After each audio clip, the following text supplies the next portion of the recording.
It's a new day. I didn't end yesterday's vlog correctly. Oh, out of breath. Story of my life.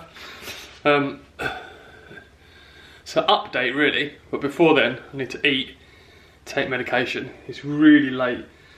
It's like it's gone 12 o'clock and I've not eaten yet. I'll take a medication.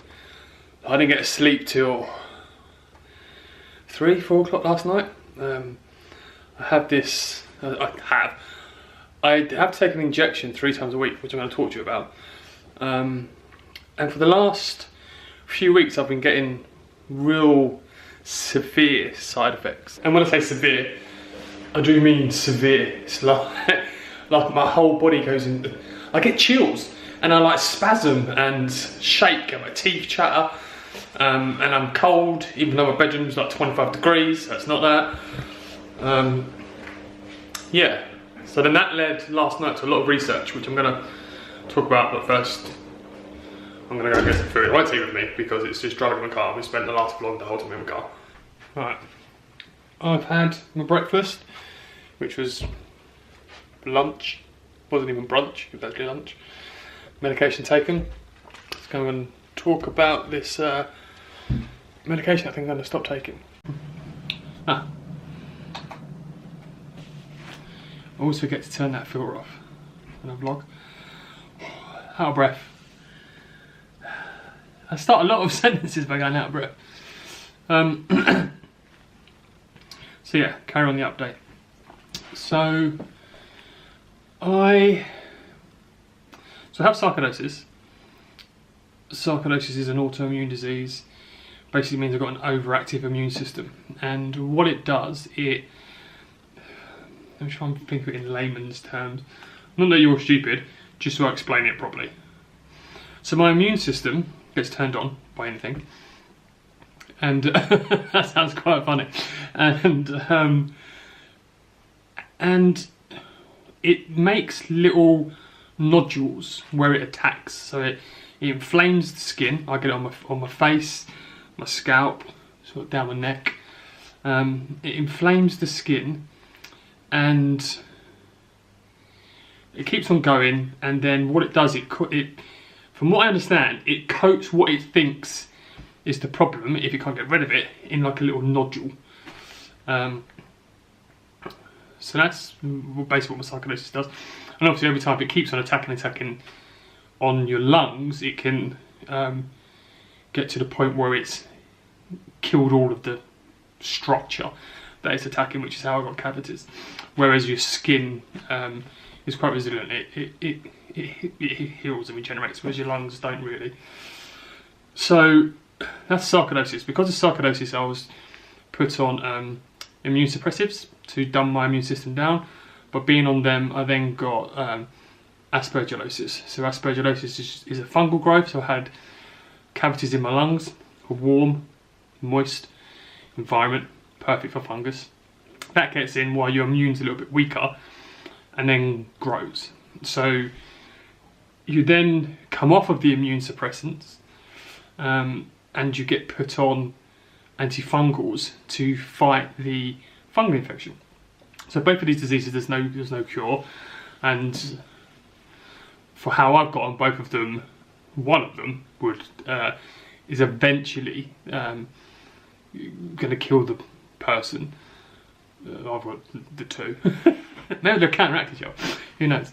And what? So I felt awful, like literally awful, with the fungal infection. So you've got to remember, I've got mould in me that is continuously putting up fungal spores inside my body. So it's always there. It's growing now.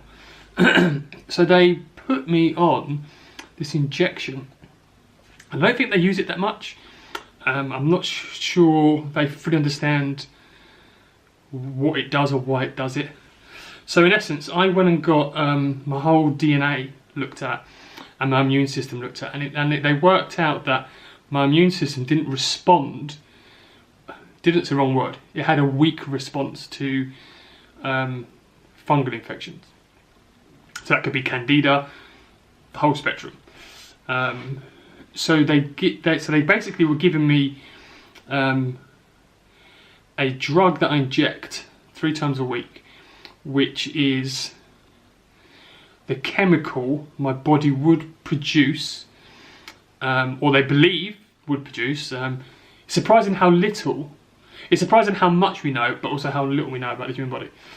So I inject a chemical that they believe my body would produce if my immune system was 100% perfect, which would help me fight the fungus infection. And it did make me feel a million times better. Janine noticed like instantly. I went from always being headachy and groggy and literally not leaving the bed to being okay 60% of the time. So when I went and got my my yearly review, which is, I'm a little bit annoyed about this. One, I've been saying for about 8 months, maybe 9 months, that my sarcoidosis is back. I could just tell by my breathing. My breathing is so constricted. I get out of breath just walking upstairs. My oxygen levels can drop into the 80s. So if it drops below 95 in a healthy person, that's a problem. Below 90, no matter who you are, it's a bit of a problem. And I'd walk up 1 flight of stairs and it would drop to like 82. So I knew my sarcoidosis was coming back. But whenever you know when you speak to doctors and you just sort of disregard it. It was that sort of situation. So I had my yearly CT scan, which annoyed me as well. I have a CT scan, which I had in April. Hear nothing back from them. A month later, I think I've got to speak to the doctor who I need to speak to CT scan privately. I contact his private secretary, say that my whole face is flared up. To me, that's my sarcoidosis. I'll show a picture now. So this is my sarcoidosis. Can you give it to the doctor and let me know if I want to book an appointment, or if he thinks I should book an appointment, or what should I do? I didn't hear nothing back. So then I just rang up and just booked an appointment. So this is 2 months after my CT scan. I'm at the consultation and we're going over my my results, and I ask him, I'm like, well, I sent you pictures. I'm like, did you see the pictures? Like, no, I didn't see it. Showing the picture on my phone, and he's like, well, yeah, that 100% looks like sarcoidosis. And I'm like, well, why would you not have even been sent it? You've got a private, I'm literally physically paying for the service. Anyway, I digress. So the thing that I inject, the immune, let me know what, how do you, so the thing that they believe my body would produce when you have a fungal infection.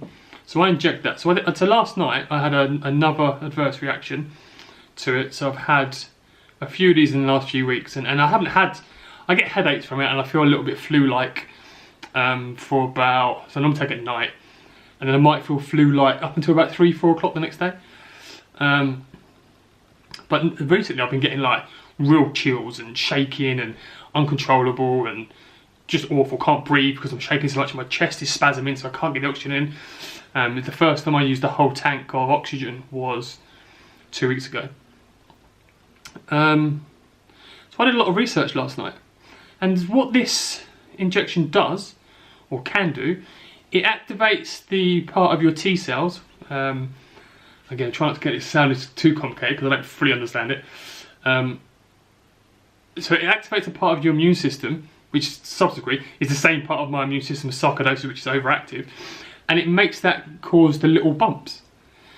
And there are a lot of medical papers that say that people that take the injection for a long time, so I've been at long term, or at least over a year, maybe even 18 months, get the drug-induced sarcoidosis.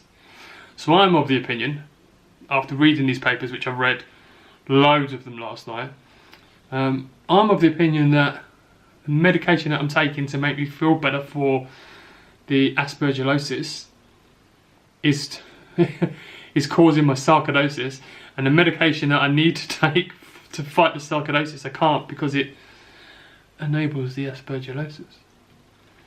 So yeah, so I've come to the conclusion I'm going to stop injecting, see how I feel. If I don't feel groggy and I feel like I do now, then that's that injection done. I won't be doing it again. So that's my current update of Stewart's body trying to kill him. I will see you. I'll probably see you tomorrow. I'm enjoying doing this again. Over time, I will get more creative and stuff, he says.